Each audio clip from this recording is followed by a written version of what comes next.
Okay. Okay, bitaw. Okay, so ito yung air checking na ginagawa natin pagka nagpapalit na tayo ng piston. So for, basado na yung reverse niya, sir. Ayan, dire-diretso na yan. So patapos na po itong rebuild na to. We are Team Sax!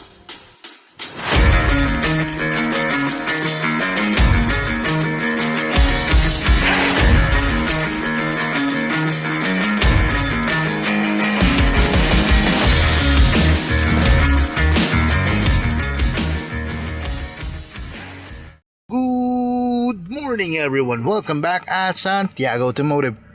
Next project and team, isang 2022 Toyota Rush. So far naman, nasa 107,000 na po yung odometer reading niya. Pero tingnan nyo to.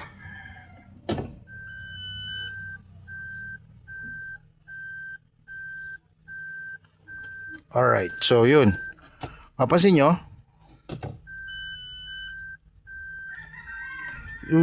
So yun, nakita nyo yun? So yung kalabog, boom, mga ganun. Tapos sobrang may delay siya, 1.5 seconds na delay yung reverse niya. So yun, ang trouble code is incorrect gear ratio. Alright, so check natin kung ano nangyari sa Toyota Rush na to. Okay, so nag-conduct tayo ng test drive. So mapapansin nyo, incorrect gear ratio nga. Pakilapit siya yung camera. Ayan. Nakalabas na yung check engine at yung automatic transmission warning lights on. Ayun, naka-blink na rin siya. So yun. Yun yung i-address natin sa Rush na to.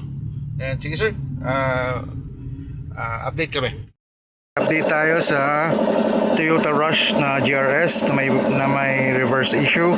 Okay, so malinis na yung main housing. Ayan. Okay, so okay na rin yung rear cover. Then ito yung mga lahat ng piyesa niya dinidegrease na rin. Then ito na yung mga parts natin, original naman yung kinakabit natin sa kanya. So kuha tayo sample. So ito makikita nyo, like for this one is ito yung nakakabit sa reverse. And so ito yung sa dating nakakabit sa kanya. So yun, so lahat yung piston kits natin, lahat papalitan natin. So yan, dito meron din, sa forward meron din, dito sa hub na to meron din yan, isa, dalawa, bali apat na piston kits. Then gasket sets din tayo. So yun, good na for rebuilding ito.